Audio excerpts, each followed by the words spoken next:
Hello Sagittarius, Sun, Moon, Rising, and Venus signs. Kamusta po kayo? Sana po nasa mabuti kayong kalagayan. Welcome back po sa Star Tarot. Kung bago kayo rito, welcome din kayo. Thank you sa inyong support. I truly appreciate it and God bless you all. Unang mensahe ni Sag. Tignan natin yung mga trinkets nyo muna pala. So we have the rainbow. Napakaganda because this is good fortune, this is good luck, this is about new beginnings, no? At napakaganda ng ano nito, ng energy nito, Sagittarius, na magkakaroon kayo ng pagkakataon dito magsimulang muli, no? Ng bagong buhay, may bagong pag-asa dito dahil, you know, parang ito yun yung ano, 'di ba may kasabihan na merong pot of gold daw at the end or sa dulo ng rainbow, and this is it, no?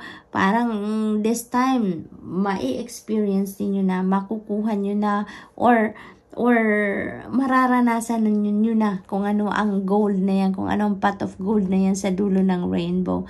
Dahil pagkatapos ng hardship ninyo sa buhay na pinagdaanan, pagkatapos ng mga problematic situation na pinagdaanan ninyo, Sagittarius, this is the new life, no, na naghihintay sa inyo. Parang binibigyan kayo ngayon ng Divine Universe ng pagkakataon, no, na ma-experience ninyo ang ganda, ang saya, 'di ba? Ang magandang bunga ng inyong pagsisikap na malampasan ang inyong problema. Yung mga ganun ba? There is new hope dito. There is new hope. So kaya napakaganda talaga ng energy na to, no? Ang swerte ay nasa inyong horizon, ang good luck ay nasa inyong horizon. Kaya napakaswerte ninyo sa iba't ibang parte ng buhay ninyo sa ngayon.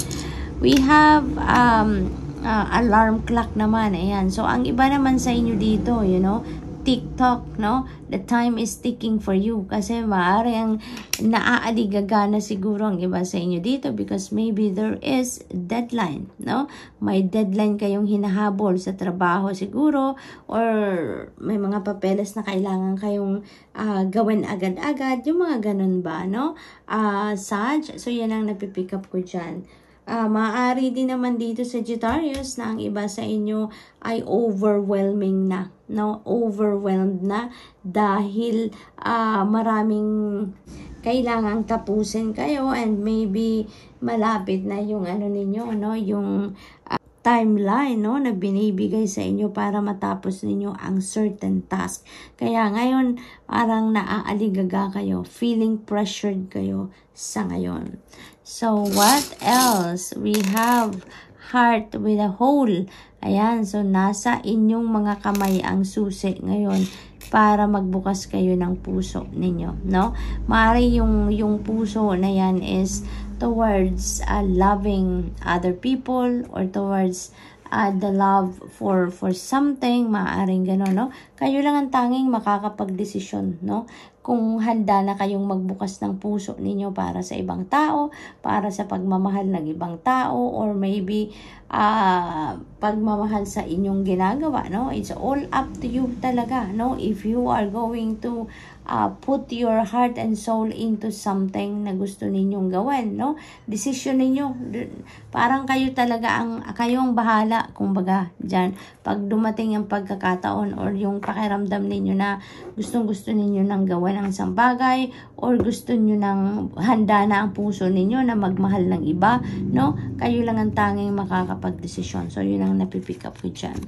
So, we have appetite. Get out of your comfort zone. Ayan. Get out of your comfort zone, Sagittarius. May mga new beginnings talaga dito na mangyayari sa buhay ninyo because ngayon, you are being advised here, no? Na mag-take risk kayo, no? Yung mag-take risk kayo. Get out of your comfort zone, no? Ngayon na ang pagkakataon na parang may opportunities or possibilities dito na dadating sa buhay ninyo, wherein it will require you to take risk, no? Maybe panahon na ngayon para magsimula na kayong mag-grow, kumbaga, as a person, mag-evolve, kumbaga, as a person, ano?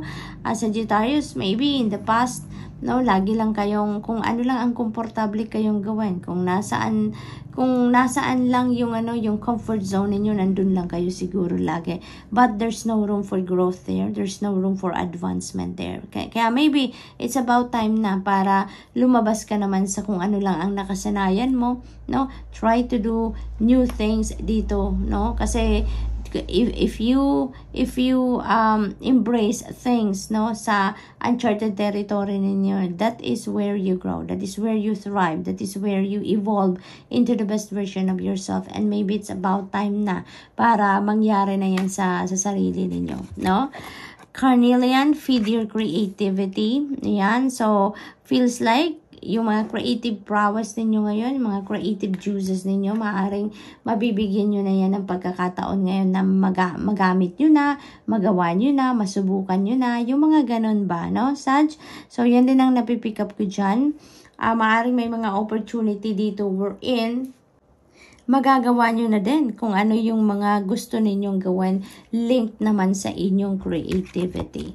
So, Lepidolite, ayan, recall your dreams. Ayan, recall your dreams. May mga dito, may mga messages, may mga panaginip kayo dito na gabay sa inyo. No? May mga elements sa inyong panaginip na binibigay ang Divine Universe dito that can guide you sa inyong sitwasyon sa ngayon. So, recall your dreams because napakahalagang mga advice sa inyo, divine guidance yan sa inyo na dinadaan sa inyong mga panaginip daw. Maaring yan ay guidance sa inyo on how you're going to navigate this new situation, diba? Kasi this is all new to you, diba? Kaya maaring ginagabayan ka dito ng Divine Universe kung paano mo ina-navigate ang mga bagong sitwasyon na to sa buhay ninyo through your dreams, no? Ang mga guidance na yan. So, make sure na isulat ninyo ang mga elements ng panaginip ninyo na naaalala nyo pa, no? Try to recall your dreams, no, in the past few days sa ngayon at isulat ninyo yan, i-decode ninyo kung anong ibig sabihin ng mga iba't ibang elements na nakikita ninyo sa inyong panaginip. So, what else? We have change. Ayan. So, may mga pagbabago talagang magaganap dito sa buhay ninyo.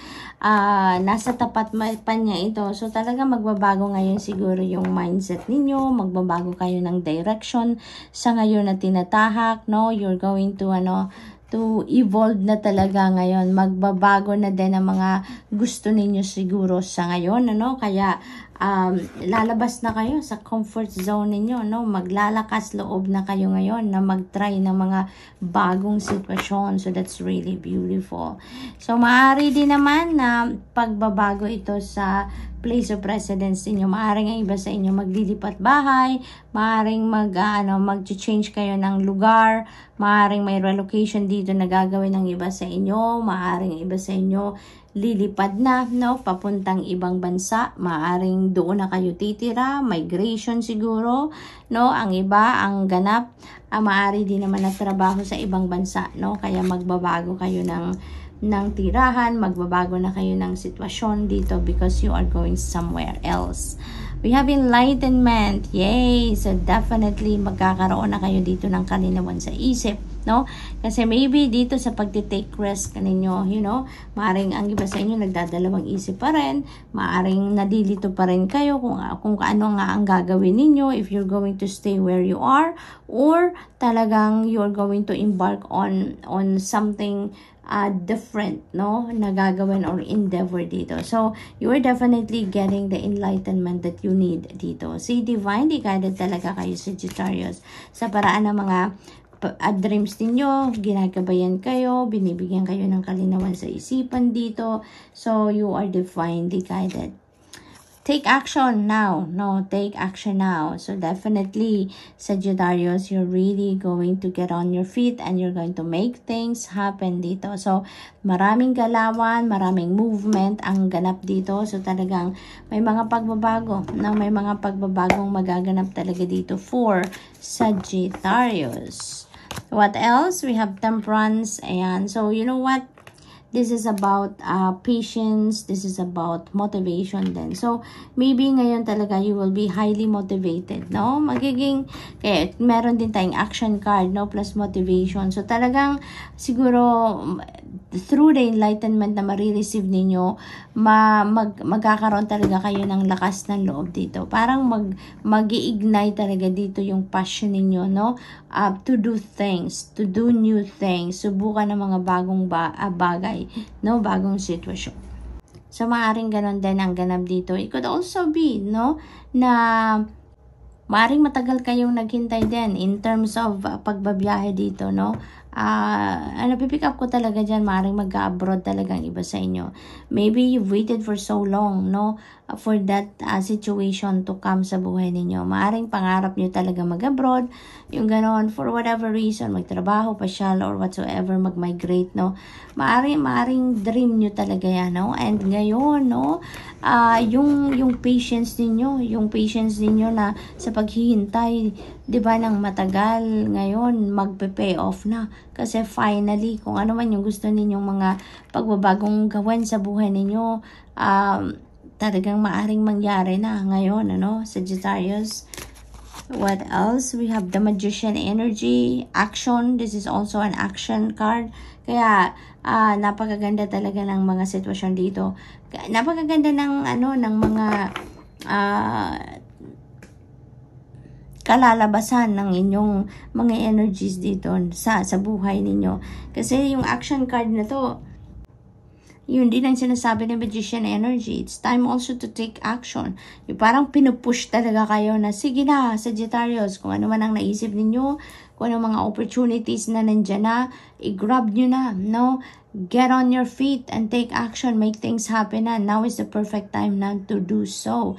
Na parang, siguro talaga, Sagittarius, marami kayong ngayon, maraming opportunities and possibilities na kumakatok sa inyo ngayon. At parang yun ang nagpupul sa inyo talaga na tumayo ka na dyan sa inyong kinauupuan at gawin mo na kung ano ang dapat mong gawin. Take action na nang sa gayon, ma-achieve mo na kung ano yung gusto mong ma-achieve. Marating mo na, makalapit ka na doon sa inyong goal, makalapit ka na doon sa iyong hopes and dreams. Because if you're not going to take action, diba, puro lang tayo imagination, puro lang tayo pagpaplano. If we are not going to take action, hindi yun mangyayari. Kung anong mga plano natin, hindi magka-come to fruition, hindi magmamanifest sa buhay natin. So we really need to take action nang sa gayon, kung ano man yung mga ideas natin, ano man ang mga plano natin ay mangyari, di ba?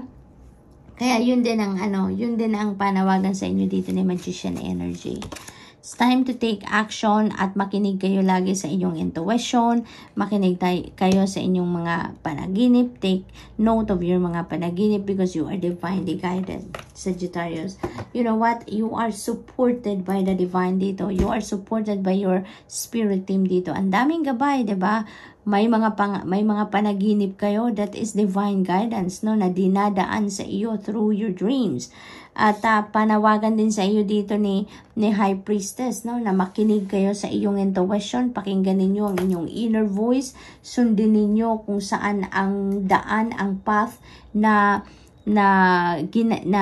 ginaguide kayo ng inyong inner compass. Sundin ninyo yan because that's where you need to be, no? Yun ang daan na dapat ninyong tahakin, no? So talagang kayo, divinely guided kayo. So things should happen talaga dito, no? Kung ano man yung mga enlightenment na dumadating sa inyo, ninyo talaga, sundin ninyo, gawin ninyo, no? Guided kayo ngayon, guided kayo. Kaya napakahalaga, Sagittarius, na pakinggan ninyo kung ano yung divine guidance sa inyo. Follow what your intuition is telling you. Napaka-importante niya, no? Because dadalhin kayo nito kung saan kayo dapat makarating.